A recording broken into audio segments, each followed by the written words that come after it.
Ну, здравствуйте, дорогие потомки. Как вы там на земле? Знаю, мы пропали. Все это вы слышали не раз. И чтобы исправиться, в ближайшее время будем разбавлять небольшим контентом. Так сказать, классическим.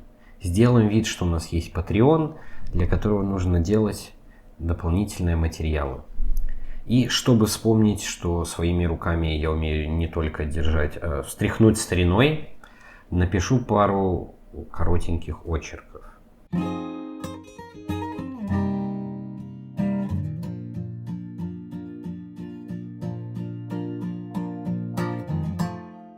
Ну и чтобы не терять время зря, заполним мы нехватку контента low-cost форматом.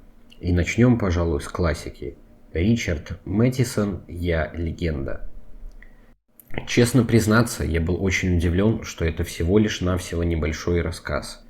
Еще более я был удивлен, когда осознал, какую сову на глобус натягивали продюсеры последней экранизации этой книги, чтобы получился целый фильм.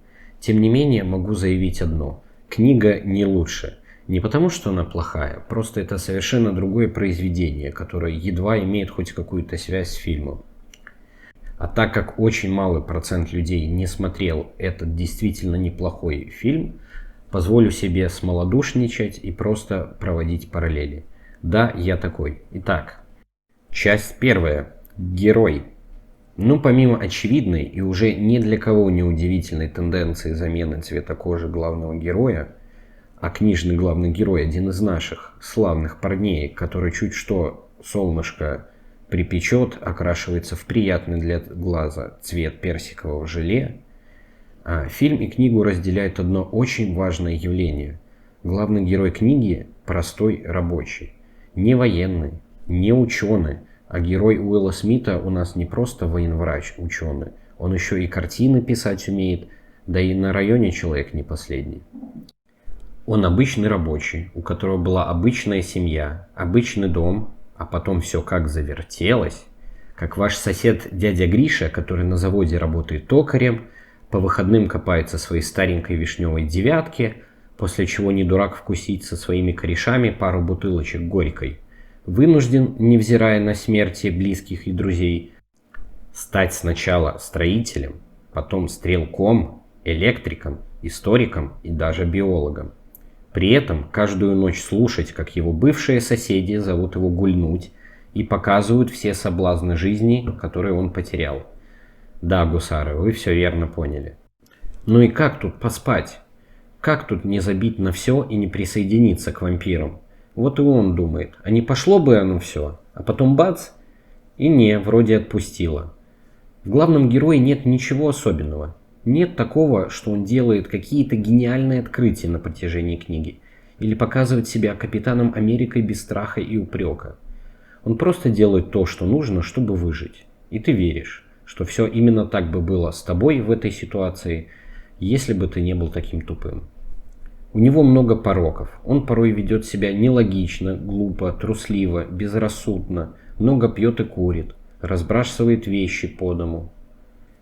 Я точно не описываю свою жизнь, но ты ему веришь, а большего и не нужно. Часть вторая. Сюжет. Почему я начал с главного героя, а не общей канвы произведения? Ну, ребята, все произведение сконцентрировано на судьбе одного единственного персонажа. Это личная история о последнем человеке на Земле, его метание между попытками примириться с утратой и отомстить всему миру. Нет какого-то пути, который главный герой должен пройти. Великий враг, которого нужно победить. Что-то, что нужно срочно переделать или найти. Есть просто желание выжить. И желание понять, что вообще происходит. Маленькие, текущие цели, которые необходимо выполнить, чтобы остаться на плаву. Есть, конечно, надежда придумать лекарство для всех больных. Но вот я тоже мечтаю, чтобы женщины меня любили. А главный герой не уверен, что хоть кто-то остался, чтобы ему помочь. Да и не особо этого ему хочется. Главное преимущество фильма перед книгой – это пёсель. В рассказе этому уделено очень мало времени. Эпизод, по идее, очень слезливый, но ты не успеваешь эмоционально привязаться к пёселю. И если бы я не смотрел фильм, я бы даже не вспомнил, что он упоминался в тексте. А вот в фильме с этим все очень и очень хорошо. Сцена, где Уилл своими руками...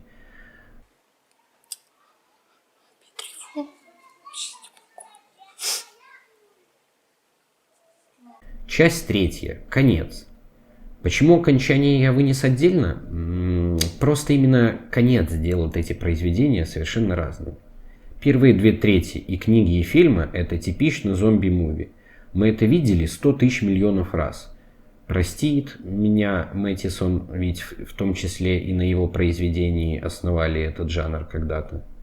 А вот идея самого произведения – это конец. Сильно не спойлеря, там, где фильм украдкой пишет на заборе «Humanity, fuck yeah», книга «Под колеса локомотива дорогу молодым» кидает пару шашек «Умру, но не сдамся». Что вам больше по вкусу, решайте сами. Итоговая оценка 7,5 из 10. Простите, но я слишком много знал об этом рассказе, чтобы он меня впечатлил.